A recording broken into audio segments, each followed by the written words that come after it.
қараша сағат 11-де бізді сотқа шақырған болатын. Соған келіп отырмыз. Біз облыстық фтизиопульмонология орталығының қызметкерлеріміз. Туп диспансер ғой, Туп диспансер, иә. Туп диспансер қазір енді облыстық фтизиопульмонология орталығы деп аталады. Осы жылдың январ айынан бастап қауіпті жерде жұмыс істейтін және зиян жерде жұмыс істейтін жұмыскерлер 55 жастан зейнетке шығуға болады деген жарлық шыққан болатын. Сол жарлыққа сәйкес біз зейнетке шығайық десек, біздің мекемеміз 2014 жылдан 2024 жыл аралығында ешқандай да бізге 5% міндетті кәсіптік зейнетақы жарнасын аудармаған болып шықты. Сол себепті біз зейнетке шыға алмай отырмыз. Біз енді жылдың басынан бері осы даумен әлі жүрміз. Естеріңізде болса, осы шілде айында біз телеарналарға шығып, осы мұң-мұқтажымызды айтқан болатынбыз. Біз жаңағы прокуратураға да жаздық, үкіметке де жаздық, еңбек министрі Жакуповаға жаздық, біздікті денсаулық министрі Альназарова Ақмарал Шәріпбай қызының жеке қабылдауында болдық. Мысалы біз айтар едік, үкіметке дауысымыз жетпеді деп. Бірақ енді біз денсаулық сақтау министрінің жеке қабылдауында да болдық қой. Мысалы осы мәселені шешеміз деген тұғын, одан бері неше ай өтті, ол мәселе шешілген жоқ. Одан бері де біздің мекеме, біздің облыс әкімі Нәлібаевтан осы 5% міндетті кәсіптік зейнетақы жарнасын төлеу үшін қаражат сұратқан болатын. Ол да бізде қолдау таппай отыр. Сондықтан енді біз қазіргі таңда осы сотқа жүгініп отырмыз. Қазір біздің бірінші, екінші сотымыз болды. Енді үшінші сотымыз бүгін болғалы отыр. Енді біз барлығымыз қаншама жерден осы дайындалып келіп отырмыз. Мына отырған адамдарымыз бар. Қаншама айдан бері, қаншама жылдан бері операцияда аяқ инвалид. Осы үкімет осы жаңағы денсаулыққа қауіпті және зиянды жерде жұмыс істейді деп бізді сол санатқа жатқызғандығы бекер емес шығар деп ойлаймын мен. Сол санатқа жатқыза тұра бізде енді мына зейнетке шығуымызға ешқайсы ықпал жасамай отыр. Соған енді біз ашынудамыз. Құзырлы органдар бір тексеріс жасап, сіздің мекемеңізге штраф салды ма, не қылды? Біздің мекемемізге кірістер департаментіне шағымданған болатынбыз. Кірістер департаменті осы 5% міндетті кәсіптік зейнетақы жарнасын біздің мекеме төлемегендіктен 6 миллион айыппұл салды да, біздің бірақ ақшамыз төлетілмей сол күйі қалды. Өздерінің ұпайы түгел. Яғни бір қалтадан екінші қалтаға кетті, бәрі мемлекеттің мекемесі ғой, да? Иә, мемлекеттің несіне кетті. Біздің ешқандай пайдамызды шешіп беріп жатқан ешкім жоқ. Прокуратураға бардым мен, мысалы, оны төлетпеген жаңағы лауазымды тұлғаларға салу керек дейсіз ғой? Соны айтамын ғой. Төлетпеген лауазымды тұлғаларға салу керек еді, олар өздерінің айыбын білу керек еді. Енді біздің главный бухгалтердің айтып отырғаны қызық қой сөз енді. Дейді да, денсаулық сақтау басқармасы ұмытып кеткен ба, министрліктер елемеген ба деген сөздерді айтып, адам күлкісі келетін нәрселер ғой, сондай сөз айтыла ма? Вообще бұл ана бастан құрып тұрған нәрсе ол. Осы облздраптың кезінде осы біздің Альназаровамыз біздің облздрапта отырған болатын сол кезде. Сол кезден бастап құрып тұр. Прокуратураға бардыңыз ба? Прокуратураға бардық. Мен прокуратураға вообще жұмысына таң қалдым. Мен барып сұрағанымда біздің жұмысымыз не болып жатыр дегенімізде оның маған айтқаны, біз қадағалап жатырмыз деді. Мен айттым, сіздер сонда осы ақшаны төлеуге ықпал жасамайсыздар ма деп. Жоқ, біз ықпал жасамаймыз, қадағалап отырамыз деді. Мен айттым, онда сіздердің бізге не қажеттеріңіз бар дедім мен. Не қажеттеріңіз бар онда дедім. Қадағалап, ішке звондапты, я прокуратурадан звондап, ақшаны төледіңіздер ма, не қылдыңыздар деп жатыр дейді. Оның бізге не керегі бар прокуратураның? Вообще мен қызметінен дым түсінбедім. Сонда олар не қызмет жасайтын. Енді мынау бәріміз ашулымыз. Енді бүгінгі күні осы сотқа келіп отырсақ, бізге айтады, ертеңге сотты ауыстырғымыз келіп жатыр, сіздер 54 адам екенсіздер, сыймайтын болдыңыздар деп уәж айтты. Біз таң қалдық сонда. Мен айтам, жаңа хатшымен хабарласып, мен айтам, сіздер сонда шақыртуды жаздыңыздар 54 адамға. Сонда қай бастарыңызбен ойладыңыздар? Олар қайда сияды, неге сияды, қалай шақырып жатқан, сол кезде о бастан ойластырмадыңыздар ма десем, бізге енді жаңағы ол жағын не қылмаппыз. Мен түсінбедім бұлардың вообще процестерін. Енді біз енді айналып келгенде ше, сол айқай дауымен қазір 11-де қайтадан кіретін болып отырмыз, Алла қаласа. Біз не үшін шығып отырмыз халық алдына? Өйткені біз әділ шешім іздейміз. Қазір әділетсіздікке ұшырап жатқан адамдар өте көп. Соттың әділ шешім шығаратындығына. Қандай шешім шығарып жіберуі мүмкін? Бір күмәніңіз бар еді ғой? Күмәнім бар менің. Мысалы үшін кірістер департаментіне барғанда бізге айтқандығым, соңғы 3 жылдың ғана төлетіп бере аламыз деп айтқандығым. Ал бізге ол 3 жыл ешқандай да тиімді емес. Бізге 7 жыл ең аз дегенде 84 ай болу керек.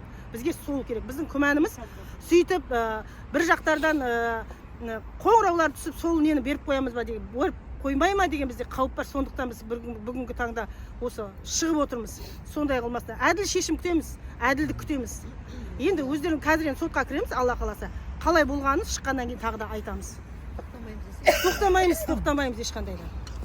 Жұмысқа жарамай қалдым. Жұмыстан істеп осындай аяғым осындай бір емес екі аяғыма жасаттым, оң аяғыма істеттім февраль айында, мына кеше сентябрьде мына аяғыма жасаттым, дымға жарамай қалдым. Жасыңыз нешеде? Жасым 58-де. Зейнетке шықтыңыз ба сосын? Зейнетке шыққанда мүгедектікке осы жақында ғана шығардық, онда да үкімет шығармаған, неғылмаған, басшылар шығармағаны, мынау неден мүгедектікте ақыр соған барып, соған мүгедек болып қалып отырмыз. Ешқандай жұмысқа жарамаймын. Мен Алишева Бибигүл Зейнолла қызы, Түйзе гуманология орталығында реанимацияда медсестра болып жұмыс істеймін. Бізде айлық табысы әрқалай, өткені біз негізі о баста, мен 99-дан бастап жұмыс істеймін осы больницада. Бізде бір ставкамен жұмысқа тұрғанбыз, қазір 0,75-пен жұмыс істеп жатырмыз. Сосын қазір мысалға 180-200-ге жақын аламыз. Негізі о баста 380-ге бір ставкада жүргенде 380-350 алатын еді. Қазір отделение жабылып, науқасқа да байланыс шығар, енді ешкім ауырмасын. Науқасқа байланысты деп басқа этаждардан қыздарды медсестралар бізге алып келеді жұмысқа, біздікін басқаға апарады, сөйтіп бәріміз 0,75 ставкада жұмыс істеп жатырмыз қазір. Жаңағы заңға сәйкес емес негізі. Бір жағынан біздің пенсионный фондымыздан ақша желініп отыр, бір жағынан біздің өзіміздің жеке бір ставкалық ақшамыз жеп отыр енді. 10 жыл бойы біздің мекеменің айтатын уәжі 10 жыл бойы бізде қаражат жетіспеді дейді. 10 жыл бойы қаражат жетіспеді деген сіздер сенесіздер ме? Мысал үшін, бізде мысал үшін 18 жыл біз ПХВ-ға өттік, ПХВ-ға өткен кезде бізде сол жылы бізде квартал сайын премия беріп отырды. Премия беріп отырды. Ең азы 50 мың деп есептейік, мысал үшін. Мен өзім айлығымды алайын, мен 250 мың айлық алдым дейін. 250 мың 25 мыңы пенсионный фондқа кетті деп есептейік. Сонда біздің алған премиямыз бір жылда 200 мың, мысалы 200 мың ақша деп есептейік.